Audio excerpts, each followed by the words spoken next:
హుజూర్ నగర్ ను revenue division గా ప్రకటించాలని డిమాండ్ చేశారు పీసీసీ చీఫ్ ఉత్తమ్. సెక్రటేరియట్ లో సీఎస్ రాజీవ్ శర్మను కలిసి వినతి పత్రం అందజేశారు. హుజూర్ నగర్ ను రెవెన్యూ డివిజన్ గా ప్రకటించేందుకు అన్ని అర్హతలు ఉన్నాయన్నారు. మల్లారెడ్డిగూడెం, పాలకవీడును మండలాలుగా ప్రకటించడాన్ని స్వాగతిస్తున్నామన్నారు ఉత్తమ్.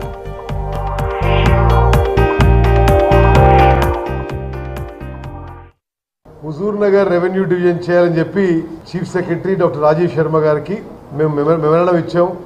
గతంలో నల్గొండ జిల్లా కలెక్టర్కి, ఈ స్పెషల్ చీఫ్ సెక్రటరీ ప్రదీప్ చంద్రకి వారికి కూడా రిప్రజెంట్ ఇవ్వడం జరిగింది. మరి ఈరోజు హుజూర్ నగర్ కాన్స్టిట్యున్సీలో మల్లారెడ్డిగూడెం, పాలకీడు కొత్త మండలాలుగా ఏర్పాటు కావడం స్వాగతిస్తూ హుజూర్ నగర్ని రెవెన్యూ డివిజన్ చేస్తే అది ప్రజలకి మేలు కలుగుతుందని చెప్పి మేము రాజీవ్ శర్మ గారికి ఒక మ్యాప్ చూపెట్టి ఏ విధంగా చారిత్రాత్మకంగా, భౌగోళికంగా, విద్యాపరంగా, వ్యవసాయ పరంగా హుజూర్ నగర్ రెవెన్యూ డివిజన్ మంచి నిర్ణయం అవుతుంది. ఇది మా ప్రజల తరఫు నుంచి మీరు ఈ రాష్ట్ర బ్యూరోక్రసీకి హెడ్గా ఇది పరిగణలోకి తీసుకొని చేయాలని చెప్పి కోరడం జరిగింది.